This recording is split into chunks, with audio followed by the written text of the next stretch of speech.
इसके अलावा कभी कभी इसका फोल्डिंग को एक जगह से दूसरी जगह मूव करना ज़रूरी होता है, इसलिए छोटे साइज़ की इसका फोल्डिंग्स बनाकर उनके नीचे टायर लगा दिए जाते हैं जिनको कास्टर कहते हैं। इस तरह की इसका फोल्डिंग को पुश करके एक जगह से दूसरी जगह लेके जाया जा सकता है। इनका फोल्डिंग्स को मोबाइल्स का फोल्डिंग्स कहा जाता है। इनकी अमूमन 4 ही पोस्टें होती हैं और इनके नीचे जो टायर लगेंगे, जो कास्टर्स लगेंगे, वो अमूमन 2 किस्म के होते हैं। अगर तो उसका फोल्डिंग लाइट ड्यूटी होनी है तो फिर जो कास्टर लगेगा उसका डायामीटर कम से कम 5 इंच होना चाहिए। और अगर इसका फोल्डिंग मोबाइल्स का फोल्डिंग के ऊपर हमने जो वज़न डालना है वो अगर मीडियम ड्यूटी के बराबर होगा तो जो नीचे टायर लगेंगे वो कम से कम उनका डायामीटर 7 इंच होना चाहिए।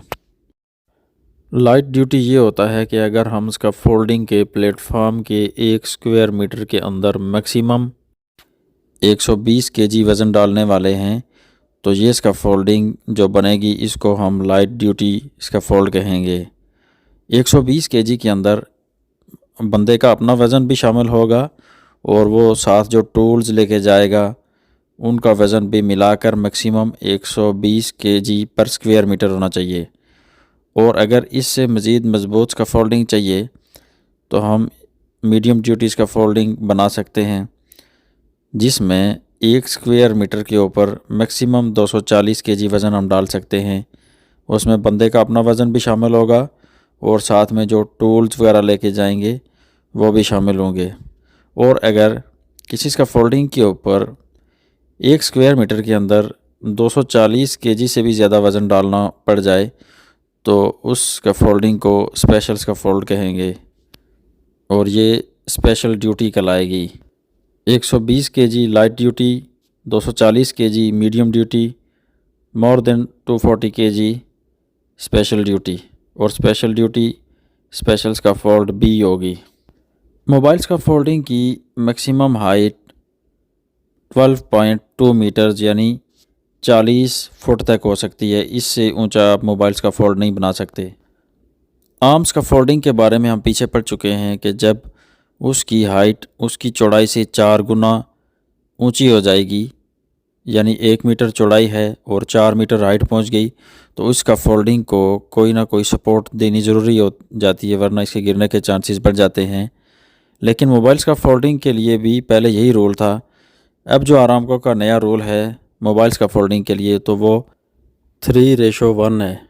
यानी मोबाइल्स का फोल्डिंग की चौड़ाई अगर 1 मीटर है तो मैक्सिमम 3 मीटर इसकी हम हाइट लेके जा सकते हैं। 3 मीटर से ऊंचा इसको नहीं कर सकते। अगर 3 मीटर से ऊंचा करना मकसद है तो फिर इस मोबाइल्स का फोल्डिंग को भी कोई ना कोई सपोर्ट देनी ज़रूरी हो जाएगी और इसकी सपोर्ट्स अमूमन इसकी बेस को चौड़ा करके दी जाती हैं और उनके साथ भी अमूमन टायर्स कास्टर्स ही होते हैं, क्योंकि इसको मूव करना होता है। ये मोबाइल है, मूव करेगी एक जगह से दूसरी जगह।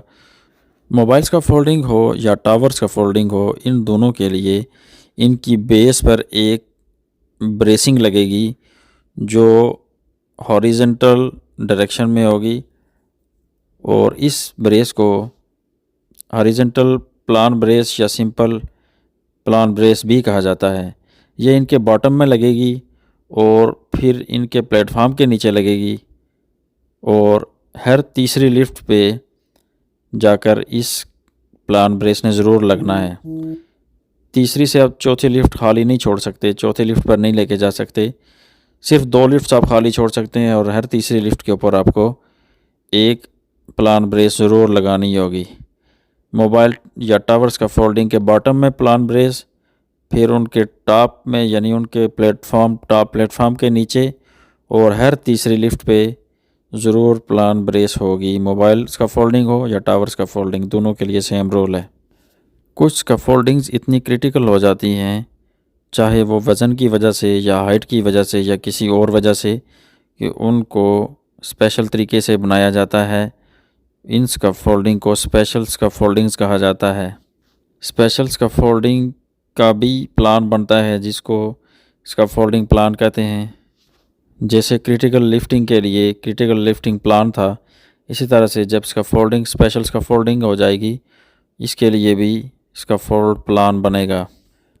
कोई भी स्कैफोल्डिंग जो ज़मीन पर है यानी बेस सपोर्टेड है, उसकी हाइट जब 38 मीटर से ऊपर हो जाएगी, उसके लिए स्कैफोल्डिंग प्लान चाहिए होगा। अब ये स्पेशल स्कैफोल्ड में चली जाएगी।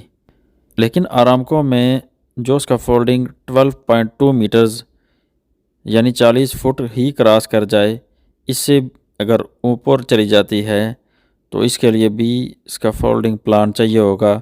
हालांकि ये स्पेशल स्कैफोल्डिंग नहीं है। स्कैफोल्डिंग प्लान सिर्फ स्पेशल स्कैफोल्डिंग के लिए ही चाहिए होता है, लेकिन ये वाहिद ऐसी स्कैफोल्डिंग है जो स्पेशल तो नहीं है, लेकिन आरामको ने इस हाइट को भी क्रिटिकल के अंदर शामिल किया है और इसके लिए भी प्लान को लाजिम करार दिया है।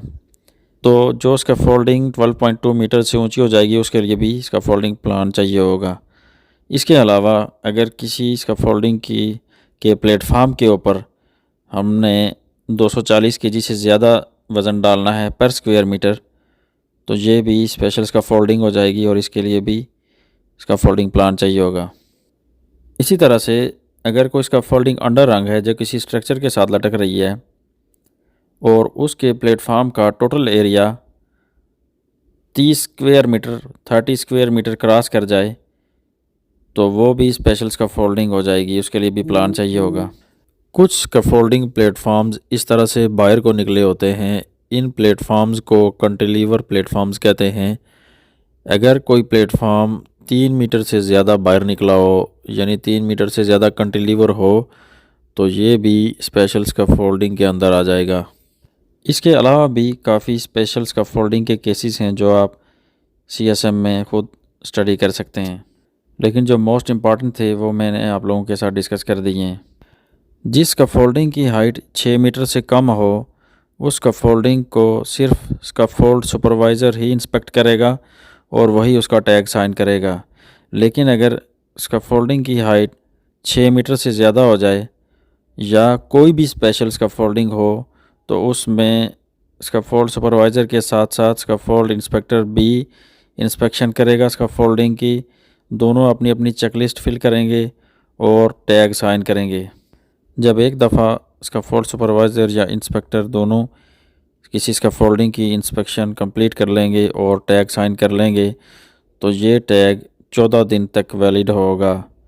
इसके बाद अगर स्कैफोल्डिंग डिसमेंटल नहीं हुई, अभी तक उसको इस्तेमाल में लाया जा रहा है, तो उन टैग्स को दोबारा साइन किया जाएगा। अगर येलो टैग है तो येलो टैग एक ही दफ़ा साइन करने से ख़त्म हो जाता है। 14 दिन के बाद उसको निकाल कर उसकी जगह नया टैग साइन करना पड़ता है। लेकिन अगर ग्रीन टैग हो तो 14 दिन के बाद उसको फिर से साइन किया जा सकता है। मज़ीद 3 दफ़ा उसको साइन किया जा सकता है, यानी एक टैग ग्रीन टैग 4 दफ़ा साइन किया जा सकता है और इसको मुकम्मल 8 हफ्तों तक इस्तेमाल किया जा सकता है। 8 हफ्तों के बाद इस ग्रीन टैग को निकाल कर इसकी जगह नया ग्रीन टैग इस्तेमाल में लाया जाएगा।